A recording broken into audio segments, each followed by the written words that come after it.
8th of May is celebrated as the International Thalassemia Day all over the world.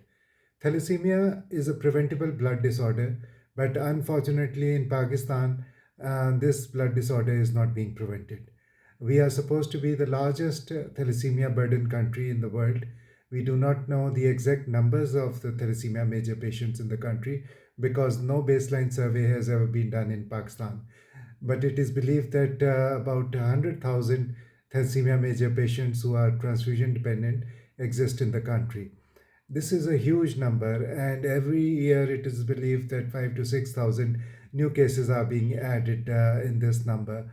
Again, we do not have the correct statistics. We do not even know how many of these patients are being properly treated, how many of them are getting regular transfusions, what is the transfusion needs of these patients, how are they medically managed otherwise also, and the iron overload, the associated complication of blood transfusion, how it is managed, and in how many patients is this managed, because it is expensive.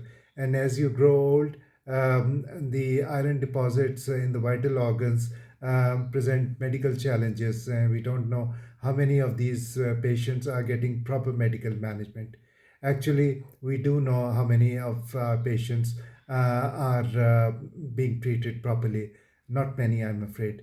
And you just have to go and visit any thalassemia center in the country, and you will see a vast sea of patients who do not look well.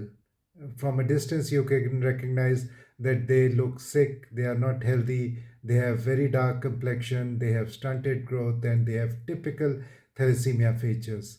This is not the case in the other countries. In other countries, patients are properly managed, properly transfused, properly chelated to reduce their iron levels, and the other complications are managed very, very well. So, in those countries with good thalassemia care system, the patients are treated as chronic disorder patients requiring multidisciplinary medical care. Unfortunately, in Pakistan, thalassemia is still adolescent fatal disease, which means that most of our patients hardly make it to 10 years of their life. And even this journey is a very tough one and a very full of misery journey, not only for the patients but also their families. Unfortunately, in Pakistan, we do not have a proper policy plan or strategy to deal with this blood disorder, which is preventable.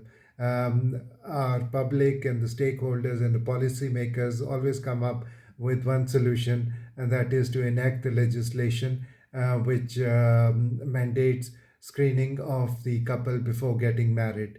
This is not a good strategy because Pakistan does not have a random distribution of the thalassemia gene in the country.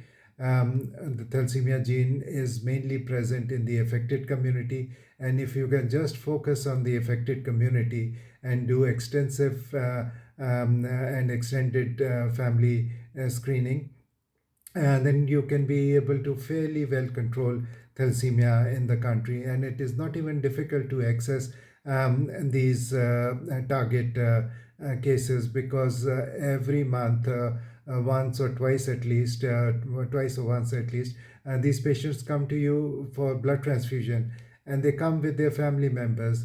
And it is a very good opportunity to screen these family members for their thalassemia status, and provide counseling. And that is the best strategy, in my opinion, to combat thalassemia in the country.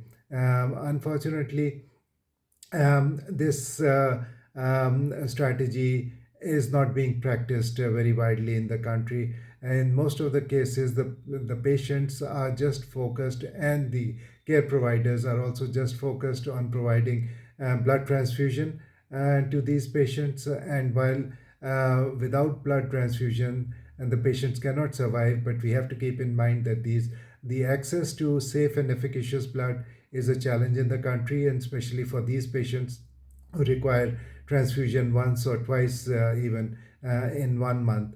And so the associated potential complications of transfusion are very prominent in these patients. Most of our patients have infections of hepatitis C or hepatitis B or even HIV. And iron overload complication is also very common.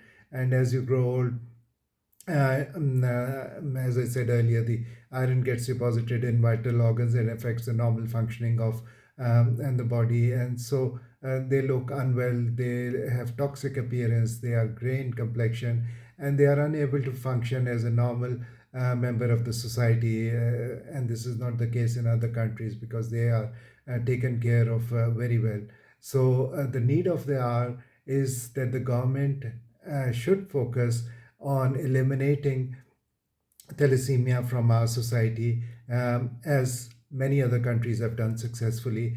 Countries with a larger disease burden than Pakistan, which include Islamic countries like Iran, Turkey, and other countries like Cyprus, Italy, and Greece. They had a much larger disease burden, but through proper strategic policy plans and political commitment, they managed to control the spread of thalassemia in their country. And now, in all these countries, for the last many, many years, more than a decade or two, they have not had any new thalassemia births in their country. And this is the target that we should also aim for, to prevent the spread of thalassemia through country specific strategies, which are practical and doable in Pakistan, and especially take into consideration the fact that there are now medicines available like thalidomide and hydroxyurea. If they are properly provided to our patients, many of them respond very well, and the need for transfusion is eliminated in many cases, and considerably reduced transfusions are required in many cases. Of course, there are some cases which are non-responders as well, but we need to work on this aspect and have some sympathy, care, and compassion for these preventable disease patients in our community. Thank you very much.